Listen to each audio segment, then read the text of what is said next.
Hello, fellow patriots, and welcome to another episode of Red, Rights, and You. Today, I want to give you a sneak peek of what Kamala Harris's presidency will look like should that disaster ever come to fruition. I could go on all day, but to spare you from my incessant ramblings, let's just keep things short and take a look at events that have taken place in just the last week to make a case. On July 24th, a large group of pro-Palestinian protesters gathered outside of the Capitol building where Prime Minister Netanyahu was giving a speech before Congress. Now, first of all, I must say that I wholeheartedly support Netanyahu's actions. In fact, I believe this should have been done years ago. Instead, it's always historically been the same old story. Hamas fires missiles or kills Israelis or both. Israel reacts by attacking Hamas with airstrikes. Hamas settles down for a while, and then they regroup and repeat, and the whole cycle keeps happening over and over. But this time on October 7th, they crossed the border and the line, brutally murdering 1,139 people, including 815 civilians. They raped women and young girls. They beheaded babies. Then they captured and took 251 persons hostage. The Hamas are using their own people as human shields. The Palestinian people who are being indoctrinated into Hamas from birth conveniently portray themselves as innocent victims of the Israeli assaults, when in fact, it is their Hamas faction that is putting them in jeopardy and feeds off of their deaths to fuel anger and further their cause.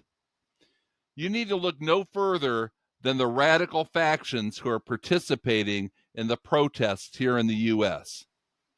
Most of these innocent Palestinians are proud to identify themselves as Hamas. They shouted at the top of their lungs at the protests. At the Capitol, they chanted it repeatedly as they pulled down U.S. flags, burned them, and replaced them with Palestinian flags. They climbed up onto statues, pulled out spray cans, and tagged them with anti-American and pro-Hamas statements. They assaulted police officers who finally moved in to try to stop them. How did authorities allow them to run roughshod, climb those pedestals, and pull down those flags in the first place? They knew they were going to be there in force, and they were aware of the criminal behavior they had displayed in previous protests on college campuses and elsewhere. You mean to tell me that they couldn't have posted guards so that these miscreants could not get close enough to do all that damage? They could have managed the crowd and prevented these violent acts. Instead, they stood down and just let the inmates run the asylum. They let things get out of control, and then they finally took some actions to stop them. Sadly, only 25 were arrested, and in just the few days that followed, already 11 have been released and all charges were dropped. Now, we both know, undoubtedly, true to form, the others will have their charges dismissed as well and will be free to raise more hell and do more damage. Just like that horrible, horrible insurrection on January 6th, right? Yeah, sure. In true communist fashion, if you did as much there as simply hold a sign on the Capitol steps, you were hunted down, arrested, prosecuted, and sentenced to a long prison term. How can these pro-Palestinian protesters think this is okay and that they can get away with it? Well, folks, you can thank heroic presidential candidate Kamala Harris for that.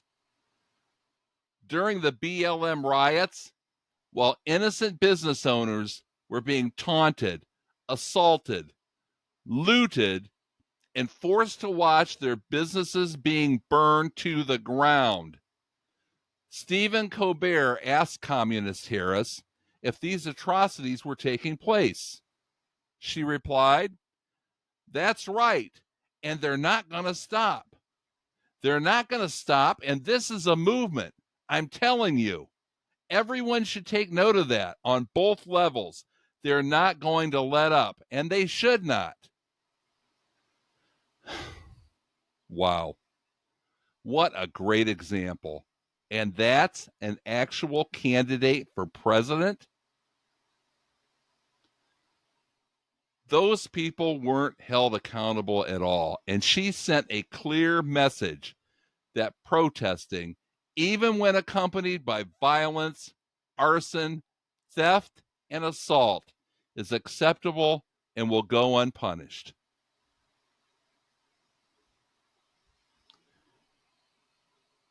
To see another preview of a Harris administration, you really need to look no further than the opening ceremony at the Summer Olympics on July 26th. The liberal French, who, by the way, have never seen a fight that they aren't afraid to run from, decided it would be entertaining to desecrate the Last Supper, a significant event for Christians that really changed the course of humanity. This event was defiled by a depiction enacted by a group of perverse transvestites in full costume and makeup. Take note that they did not, nor will they ever, make sport of the Islam faith or the Prophet Muhammad in any way, shape, or form on a public forum. Why? Well, primarily because they're cowards, but also because they've been targeted repeatedly by Islamic terrorists. There have been numerous attempts, attacks, and killings in their country, mostly stabbings. And perhaps the most heinous was in 2019 when a teacher was actually beheaded by an 18-year-old Chechen refugee for showing cartoons of the Prophet Muhammad during a lesson on free speech. Paris would be on fire if they'd have done that to the Islam and Muslim community. Now, a Kamala Harris administration will take us down the same road where Islam is coddled while Christians are persecuted. Don't believe me? Pay attention to what the progressive communists are using as their new shiny trigger word. I mean, besides weird. It was disturbing enough when they painted MAGA out to be a dirty word. Now, they repeatedly use the word Christians in a derogatory manner. The Christians are saying this, or the Christians are doing that. They are portraying Christians as worse than some satanic group. And when I think about it, I guess that's to be expected, considering their crooked, lying, thieving, murderous progressive communist party embodies everything that is wrong with what this country has become. This has been a quick preview of what a Kamala Harris administration would look like, based on just those two recent events that happened within the last week. We need to stop this from happening. We need to vote. We need to spread the word. We need to expose her for the extreme left communist that she is before it's too late. And we need to monitor the results of those votes to make sure they're counting. Thank you so much, folks, for tuning in. Please subscribe to become part of our community and join us for the next episode of Red, Rights, and You. Until then, stay diligent. Stay ready to take a stand and defend it, and stay patriotic. God bless you all, and God bless America.